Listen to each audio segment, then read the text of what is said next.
Dasar pemikiran buku ini yaitu munculnya politik Eropa baru. Poin pertama, ada runtuhnya tembok Berlin pada 1989 dan rezim komunis di Eropa Tengah dan Timur yang menyatukan kembali Eropa Barat dan Timur. Yang kedua, penyatuan benua Eropa mengubah sifat politik di Eropa secara keseluruhan. Yang ketiga, buku ini menggunakan pendekatan Pan-Eropa untuk memahami dinamika politik, sosial, dan ekonomi di Eropa yang munculnya dari perpaduan Barat dan Timur. Yang keempat, meskipun fokus pada perbandingan sistem politik nasional, hal ini dikontekstualisasi dalam integrasi Eropa yang semakin meningkat, terutama dalam Uni Eropa.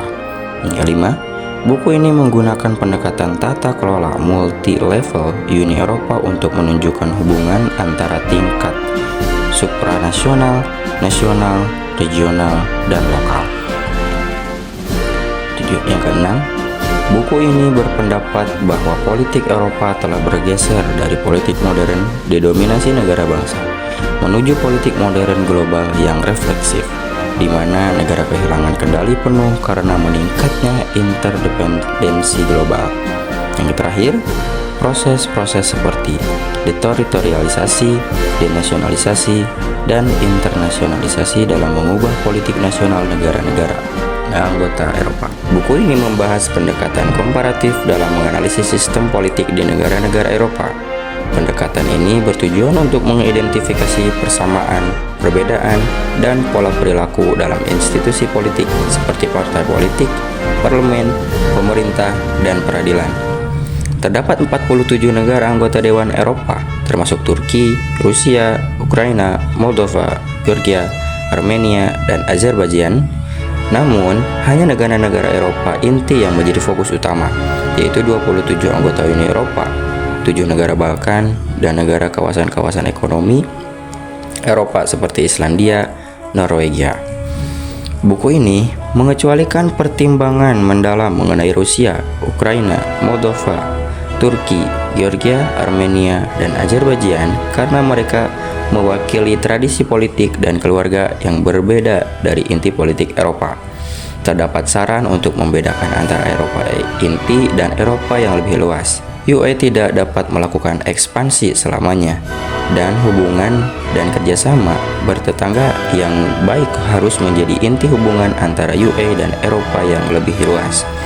Mungkin dalam bentuk kemitraan istimewa, namun tidak ada anggota yang ditawarkan. Dalam buku ini, fokus akan diberikan pada 37 negara di Eropa yang secara jelas mewakili pola-pola politik Eropa yang berbeda. Negara-negara ini adalah 27 negara anggota Uni Eropa, yaitu Inggris, Swiss, Islandia, dan Norwegia. Negara-negara Balkan yang dijadwalkan bergabung dengan UE pada akhir 2020-an akan dibahas secara terbatas. Pendekatan yang diambil adalah pendekatan komparatif yang bertujuan untuk mengelompokkan institusi, sistem, atau proses politik ke dalam keluarga atau tipe yang serupa. Dengan membandingkan persamaan dan perbedaan antar negara, kita dapat memahami mengapa dan bagaimana perbedaan dan persamaan tersebut terjadi. Pertanyaan utama yang ingin dijawab adalah mengapa sistem politik Eropa atau setidaknya kelompok negara berbeda atau mirip satu sama lain, dan bagaimana perbedaan dan persamaan ini ditunjukkan. Hal ini memungkinkan untuk mengidentifikasi aspek positif dan negatif dari institusi dan proses politik, serta memahami mengapa beberapa sistem lebih baik atau lebih buruk kinerjanya dibandingkan sistem lain. Mengurangi kompleksitas melalui penggunaan klaster regional. Untuk menyederhanakan analisis dan perbandingan 37 negara Eropa, penulis mengelompokkan negara-negara tersebut ke dalam 12 klaster regional berdasarkan kesamaan sejarah, budaya, bahasa, dan kedekatan geografis. Untuk klaster regional ini meliputi negara-negara Benelux seperti Belgia, Belanda, dan Luxembourg. Eropa berbahasa Jerman atau Dreiset seperti Jerman, Austria, dan Swiss. Eropa Nordik seperti Norwegia, Swedia, Denmark, Finlandia, dan Islandia. Kepulauan Inggris seperti Inggris, Republik Irlandia. Eropa Selatan seperti Portugal, Spanyol, Yunani, dan Italia. Prancis. Kepulauan Mediterania seperti Malta dan Siprus. Eropa Baltik seperti Estonia, Latvia, dan Lituania. Eropa Tengah atau Timur seperti Hongaria, Ceko, Slovakia, Polandia, dan Slovenia. Eropa Timur seperti Bulgaria, Rumania, dan Kroasia. Eropa Balkan seperti Serbia, Bosnia sampai Herzegovina, Makedonia, Montenegro, Kosovo, dan Albania.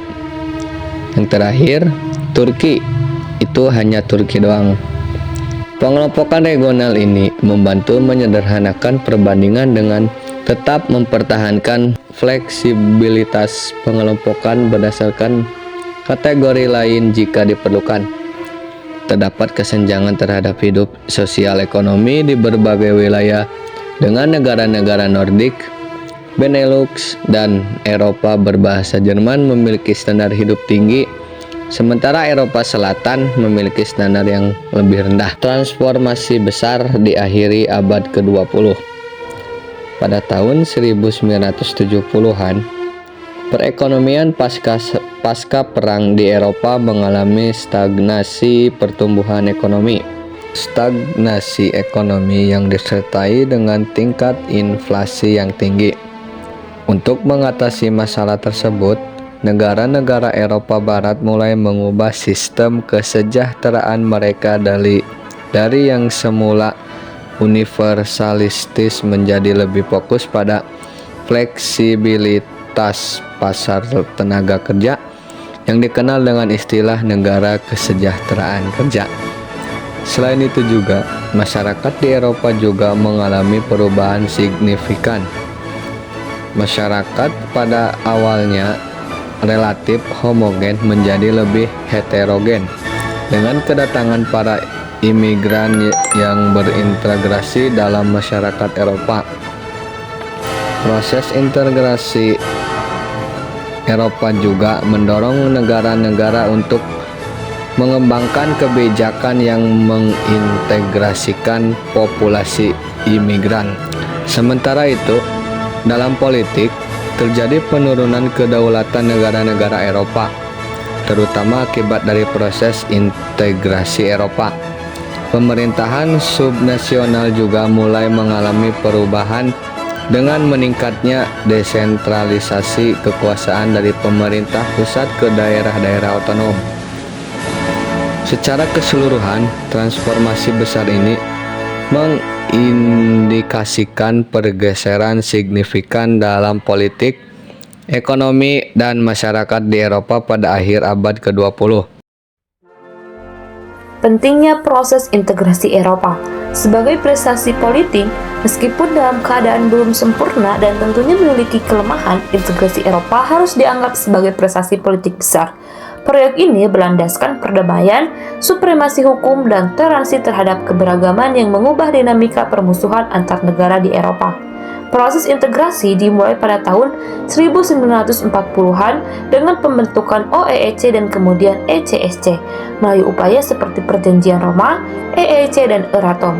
UE terbentuk setelah stagnasi pada tahun 1970-an dan pada awal tahun 1980-an. Integrasi dihidupkan kembali oleh Jacques Delors yang membawa kemajuan signifikan dalam pembentukan pasar tunggal, euro, dan kebijakan luar negeri bersama. Integrasi Eropa telah mencapai prestasi yang luar biasa, termasuk pengembangan pasar tunggal, mata uang bersama, kebijakan luar negeri yang terkoordinasi, dan kepemimpinan dalam isu-isu global seperti perubahan iklim. Meskipun telah mencapai banyak hal, UE dihadapkan pada tantangan termasuk krisis keuangan dan pengungsi yang tentunya menguji kredibilitasnya. Namun, integrasi semakin mendalam, membatasi kedaulatan negara-negara anggota di berbagai bidang kebijakan inti. Proses Eropanisasi telah menyebabkan interaksi yang semakin erat antar berbagai tingkat kepemerintahan, menciptakan sistem tata kelola multilevel yang kompleks. Hal ini mengubah cara negara-negara anggota bekerja sama dan membuat kebijakan dengan fokus pada dimensi Eropa. Konstitusi dan konstitusionalisme. Proses pembentukan konstitusi Eropa dimulai sejak abad ke-18 dengan pengaruh revolusi Perancis dan konstitusi Amerika Serikat.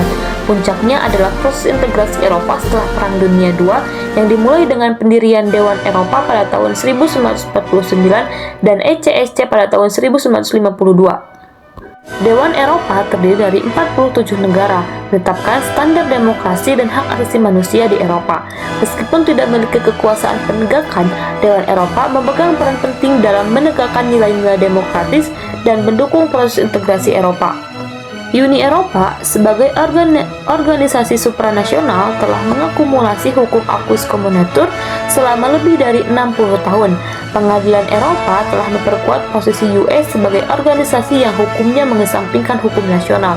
UE memiliki sistem pemerintahan multilevel yang kompleks, di mana kerjasama dengan pengambilan keputusan berdasarkan konsensus dan hukum Eropa menjadi landasan.